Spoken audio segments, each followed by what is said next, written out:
Olá pessoal, vamos então para a última sessão do capítulo 1 do Griffiths, que trata sobre o princípio da incerteza. Aqui eu quero fazer uma visualização com vocês, usando a ótica, para que vocês entendam muito bem o que é o princípio da incerteza. A gente sabe que há uma interação entre a posição e o momento de uma partícula. Então nós temos o x como sendo a posição e o p como sendo o momento. Lembrem-se que o momento é igual a massa vezes a velocidade. A gente pode ilustrar isso imaginando que a gente queira medir a posição de uma partícula de poeira. E vamos imaginar que essa partícula aqui ela seja extremamente pequena. Então vamos considerar a posição em uma direção. Vamos dizer que a partícula de poeira está indo da direita para a esquerda. Então aqui o nosso x vai ser igual à posição dessa nossa partícula de poeira. E o nosso objetivo é determinar o x com a mínima incerteza possível. Então vamos chamar isso de ΔX, que será a nossa incerteza na posição.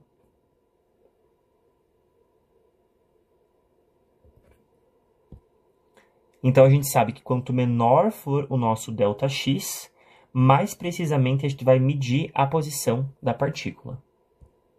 E como é que a gente faz para localizar um objeto? A gente tem que olhar para esse objeto. Só que para isso, a gente precisa que alguma luz seja refletida nesse objeto para os nossos olhos. Então, nós vamos aqui incidir luz sobre a nossa partícula de poeira. Ou seja, a gente não vai conseguir ver a partícula, por exemplo, se a gente estiver dentro de um quarto escuro. Em ótica, a gente sabe que a precisão de localizar um objeto usando a luz está relacionado com o comprimento de onda dessa luz, que a gente chama de lambda. Então, o lambda aqui é o nosso comprimento de onda. Então, é impossível a gente usar a luz para descobrir características da nossa partícula de poeira, por exemplo, que seja menor que o comprimento de onda usado em si. Então, a gente sabe que é impossível usar a luz para descobrir características da nossa partícula de poeira que sejam menores que o comprimento de onda da luz em si. Uma outra maneira da gente ver isso é dizendo que a precisão da medida da localização da nossa partícula de poeira não pode ser menor que o comprimento de onda da luz usada para fazer a nossa medição. Então, a gente pode escrever essa relação da seguinte maneira. Nós temos aqui que o lambda ele tem que ser menor ou igual a incerteza na posição.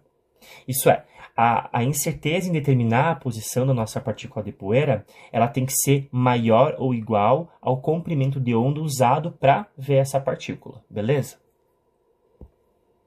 Agora a gente pode lembrar do espalhamento Compton. Compton descobriu que os fótons eles carregam momento.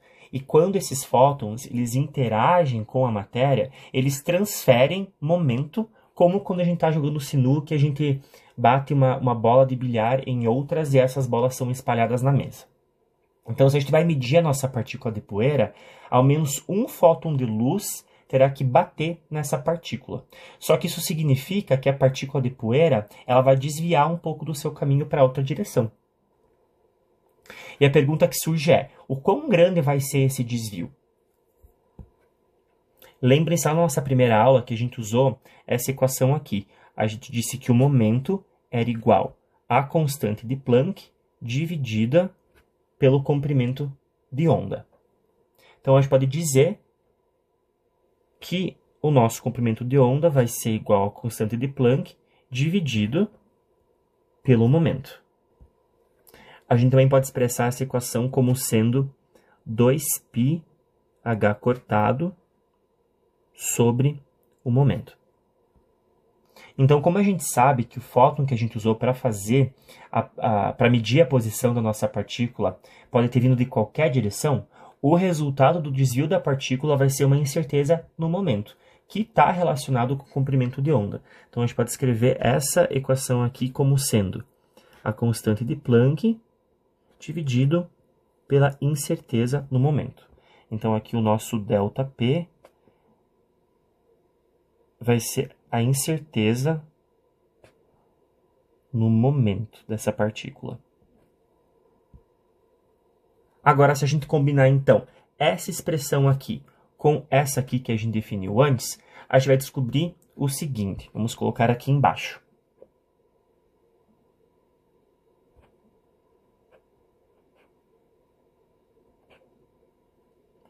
E o que isso quer dizer? Isso aqui é a mesma coisa que dizer que o produto das duas incertezas tem que ser maior ou igual à constante de Planck. Como a gente sabe que o nosso lambda também pode ser escrito dessa maneira, nós temos aqui também que a nossa incerteza pode ser h cortado sobre 2 menor ou igual ao produto da incerteza na posição pela incerteza no momento. E aqui temos, então, o nosso princípio de incerteza de Heisenberg. E essa equação aqui, ela é muito fundamental na mecânica quântica, porque ele expressa o fato de que o produto das incertezas de alguns pares observáveis, como a gente viu aqui a posição e o momento, tem um valor mínimo que é aproximado à constante de Planck. Então, se a gente tiver o melhor equipamento já inventado no mundo para a gente medir uma partícula, é possível determinar a posição, que é o ΔX, com uma incerteza muito pequena.